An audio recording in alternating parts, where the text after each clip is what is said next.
Excellency, can we have you for the keynote address?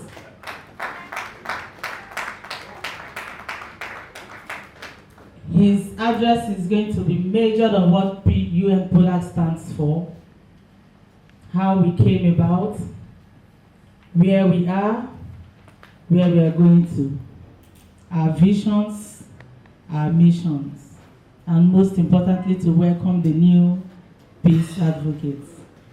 Thank you, Excellency.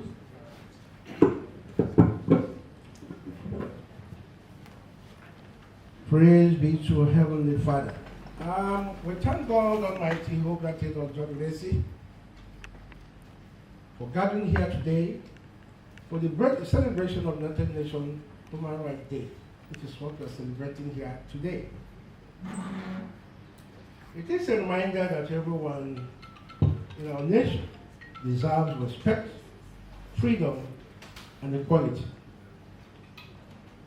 I also want to remind you that human rights belongs to all of us, no matter our background, race, and belief. The main aim and objective of human rights are a set of principles concerned with equality and fairness. It recognizes our freedom to make choices about our lives and to develop our potentials as human beings.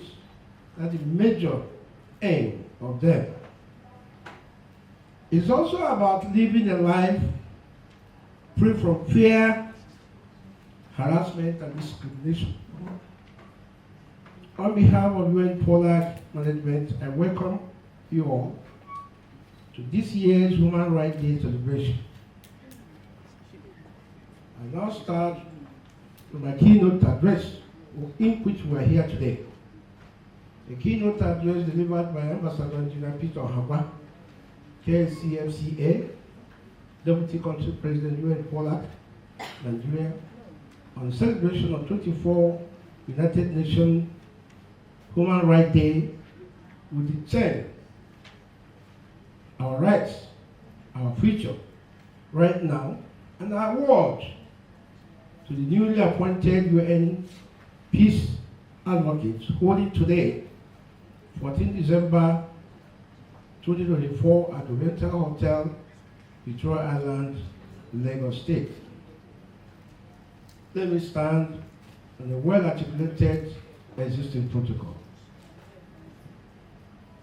There is absolute need to acknowledge the importance and relevance of human rights in our everyday lives. Very important. The slogan for the United Nations Human Rights Day 2024 is, as I've been told earlier, our rights, our future, right now. And the campaign is dignity, freedom, and justice.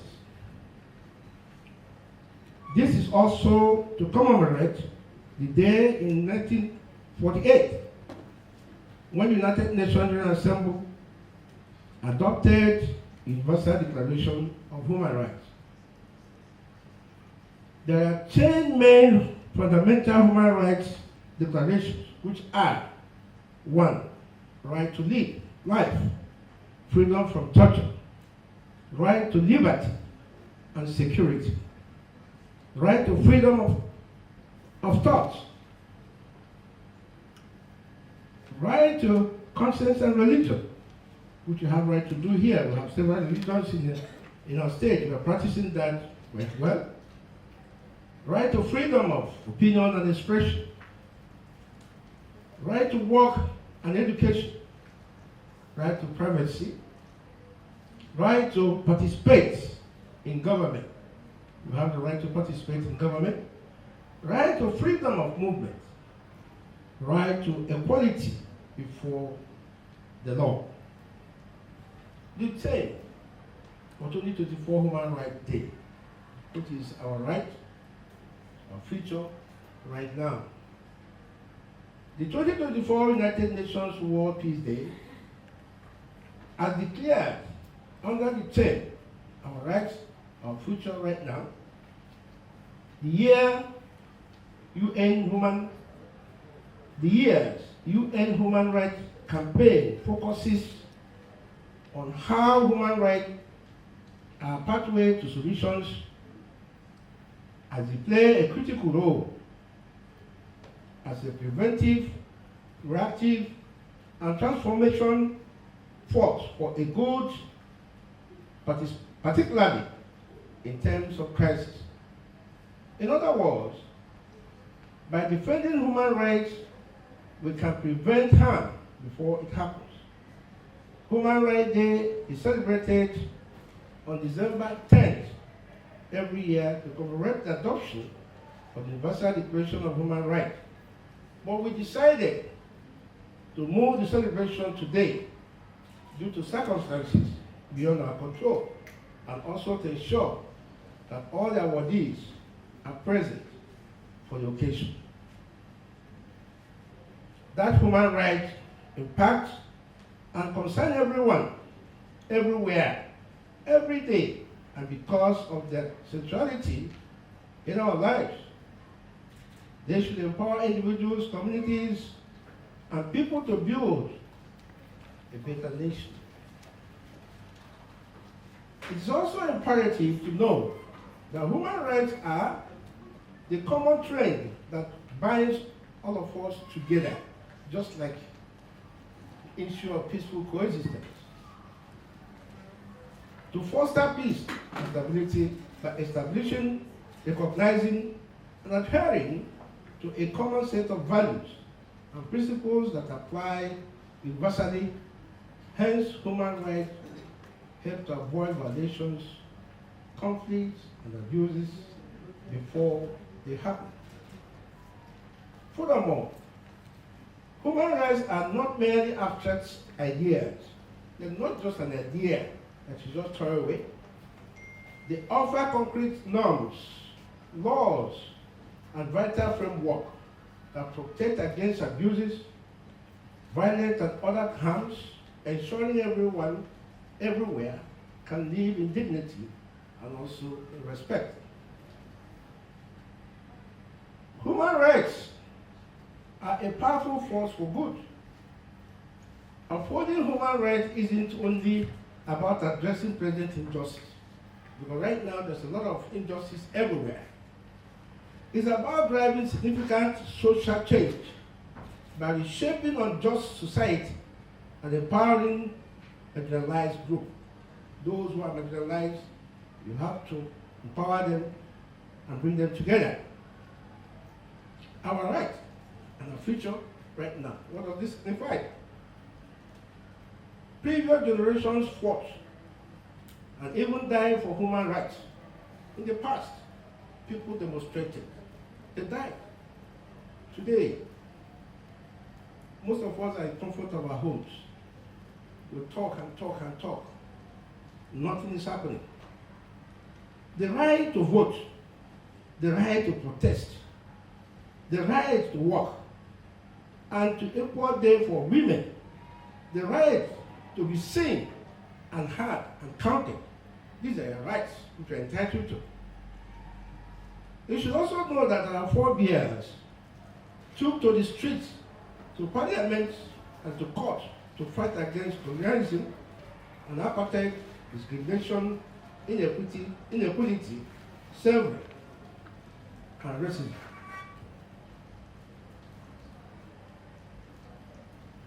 They built the international human rights system, bringing real improvement to the lives of people around the world, which all of us are enjoying today.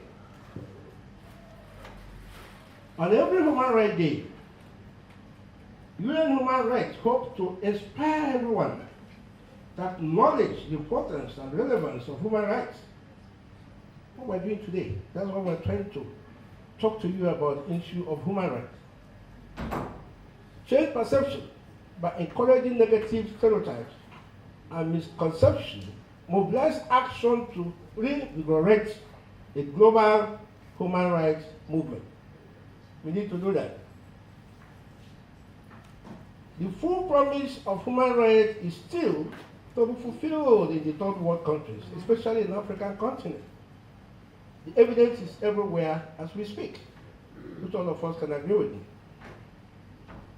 Therefore, we urge you all to stay on course, mobilize, use your voices and vote, reach out and connect to build a strong social movement for future generations.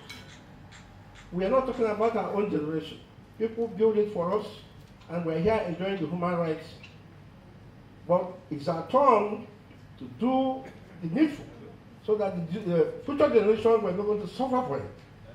They will now have a much better accommodations and human rights positions when we are no longer there. We call on our leaders and all human rights agents to renew our commitment to human rights. About 75 years ago, the adoption of the Universal Declaration of Human Rights signaled a new era of progress towards human dignity and agency for all. In retrospect, we have come a long way on that journey. We are an vigorous movement and cannot take things for granted. With us, devastating conflict, the triple planetary crisis, such as climate changes, pollution, and just like what he just said here now, skyrocketing inequities, and a new powerful technology whose risks are yet to be grasped.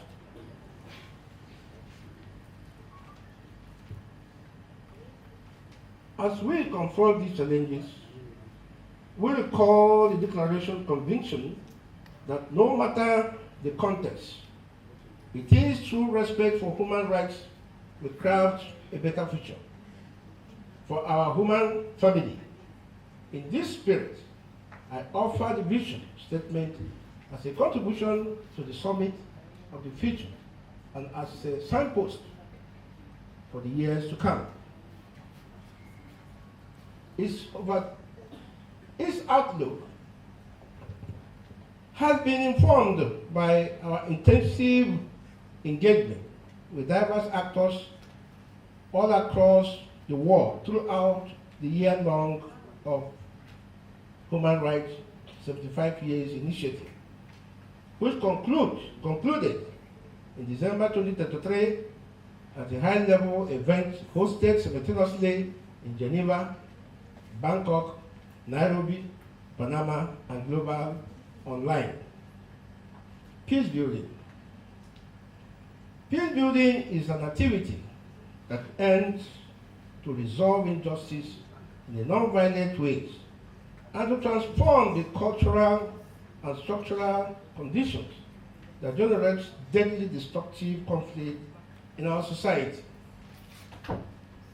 It revolves around developing constructive personnel, group and political relationships across ethnic, religious, class, national, and racial boundaries. The process includes violence prevention, conflict management, resolution and transformation, and post-conflict reconciliation or trauma healing before, during, and after any case of violence. As such, peace building is a multidisciplinary cross-sector technique of methods that becomes strategic, for which it works at the long run at all levels of society to establish and sustain relationships among the people, locally and globally, and thus engender sustainable peace, which we needed mostly to sustain our families. Strategic peace building activities addresses at the root of potential causes of violence, create societal expectation for peaceful conflict resolution, and stabilize society politically and economically. Researchers and practitioners also increasingly find that peace building is most effective and durable when it relies upon local conception of peace and underlying dynamics that foster the enabling conflict. It's much better than to resolve it this way than going to court, which takes years and hundreds of years. Yes, the court can give you justice, but court cannot give you peace. But through this method of having peace, a little to the right and a little to the left, you will enjoy peace within you. Our message to the federal government on this 2024 Peace Conference Day. As the federal government has established a task force with Nigerian Security Agency to ensure proper protection of our natural resources from vandalization, the UN POLAC Nigeria urges the federal government to also establish and revitalize Forest Security Corps, FSC, which have been moribund. These Forest Security Corps have been there, have been established. It has been there. All we are talking about now, asking them to revitalize it, whose core mandate and objective shall be geared towards curbing crime and criminalities in Nigerian forests, which has become safe haven for the criminals. You know about issue of kidnapping, they can't move from one point to the other because being kidnapped. Traveling by road now is a taboo. You know, nobody's spared. So, and the cost of flying now, God knows you can use them just to go from Port Harcourt here, you can use it to start building a house. So, we have to do something to make sure that our places are safe. And these criminals work within the forest. And since they are forestry, they are supposed to engage anything that is inside the forest. We will appreciate this time around to include our local vigilante in our various rural communities across the Federation to be part of this formation and should be recruited to join the corps with vigorous training by the military. The task force, whenever established, shall be given a special training equipped with the sophisticated weapons before deployment into the forest to forestall a continuous occupation of our interstate boundary forest by bandits and kidnappers. It is our belief that if implemented to the letter, kidnapping activities shall be reduced tremendously across the length and breadth of our nation, Nigeria. To the newly awardees who are coming to take our award today, as peace ambassadors, all of you, under one key, are peace ambassadors. Whether you are mayor of peace, whether you are doctor of peace, the bottom line is that you are a peace ambassador. The Peace Ambassador Award is a call to service.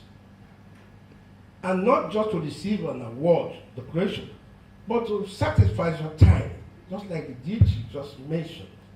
You must sacrifice your time for the propagation of peace building in every nook and cranny of our communities. It is of high significance that you must represent and promote peace in this dying world, wherever you find yourself. The world is almost going, and it is left for us to rebuild it up again. In view of the above, therefore, the management of UN POLAC has made it compulsory that every awardee must go through at least 6 weeks training in understanding the basis of peace mediation after election to qualify as a peace advocate. 6 months is not enough for that, or 6 weeks is not enough. But at least that will give you the basic idea. And at the end of the day, we have a Zoom program where you will be taught on every Saturday at your house, at your home, so that you get exactly what you are coming to do, what you are here in for. That will prepare you to be able to be called a peace ambassador. 2025 budget program. Our program next year, 2025, shall include but not limited to the following. We shall exhibit our pilot projects and program in every state. We shall demonstrate our skill in the field of peace building via community sensitization, crisis prevention, communal land disputes, youth restiveness, with concentration against youth involvement on cyber crime in our tertiary and secondary school in the first quarter of the program of 2025. Because today, when we are concentrating more on the area of cyber crime, even the boys or the girls now, or boys and girls now in ordinary secondary school, they are into cyber crime. Mothers they don't care. Parents, some parents encourages their father, their mother, their children to be involved. Let me give you one small something. My junior brother, precisely, whom I put into university, that was about 3-4 years ago. He was at 200 level. And because he's living in the town, in the campus, which I put him there, he's always coming to collect for money. So each time he comes and I give him some money, one day I gave him a very good money to keep him for about 1 month. He came back 2 days later requesting for more funds. I was mad with him. I said, are you mad? Did your father give me money to keep for you? My children also, my personal children are also in university. So I believe the money I gave you last time could at least take you to certain level. Anyway, I gave him some money and asked him to go back. Don't come back until about at least 1 month from now. So if you come, you should know how to manage your funds. 6 or 7 months later, I traveled home for Christmas. As I got into my compound, I saw a Lexus Toyota or something like that, black. I said, well, maybe somebody came to look for my mother or something. So I now carefully packed so that if the person is going, he will have an opportunity to go back. So when I got upstairs, being welcome, after a while, my junior brother, my younger junior brother, came up with his son. The same boy that 7 months ago that I was giving pocket money, and he was in 200 level. So after welcoming, he now said, I saw a very big bottle of hot drink, special one, for me, that I should come, that his son bought a car. I should come down to bless it. I said, your son? Do you have another son that I do not know? He said, no. He pointed at the boy. That's the boy that's talking about. I said, wow. Oh boy, how now? We said, fine. Are you still in the university? He said, yes. Did you do any contract? He said, no. Did you have did you get, what they call it now? This lottery or something? He said, no. So how come?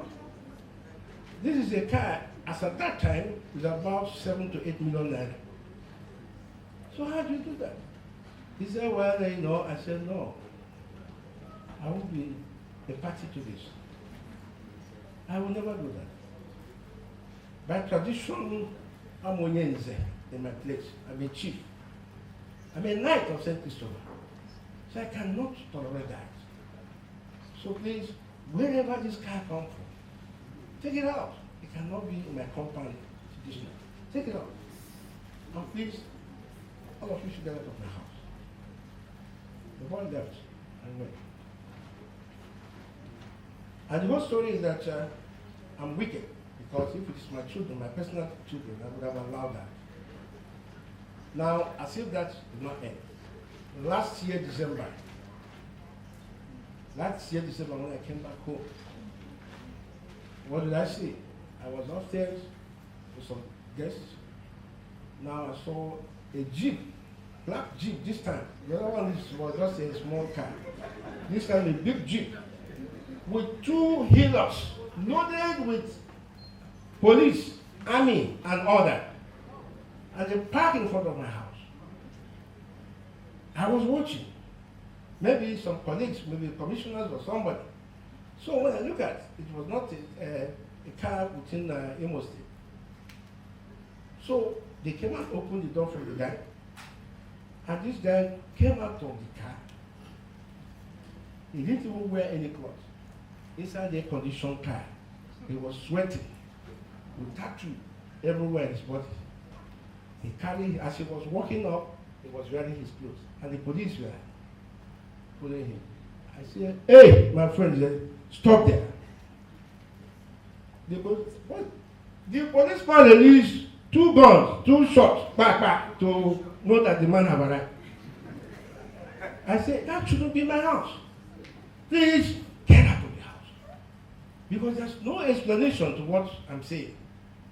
So, the only thing now that, as far as I'm concerned, even to my own children, they have disassociated themselves from it, saying that I'm a bad man. I don't want to wake up because I'm jealous. What am I jealous for? So, therefore, no doubt, that is why I concentrated more on issue of cybercrime. We have done this in all the universities across the state geopolitical zone. 2 weeks ago in Port Harcourt, I just inaugurated them as the Peace Corps. Now, using most of them now to go about preaching and talking into hinterlands. Therefore, no doubt a lot of financial assistance is needed to sponsor our mapped out program for 2025. We therefore solicit for the cooperation of our newly inductees, invited corporate entities, and good-spirited individuals here present to the net generosity towards enhancing UN product capacity in the execution of our 2025 peace program budget.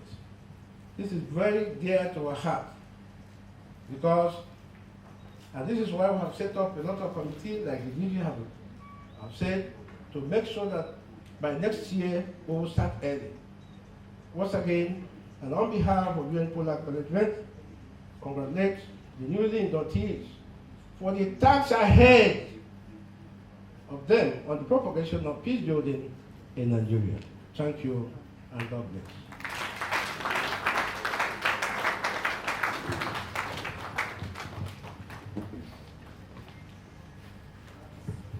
Thank you, DCP. Thank you so very much.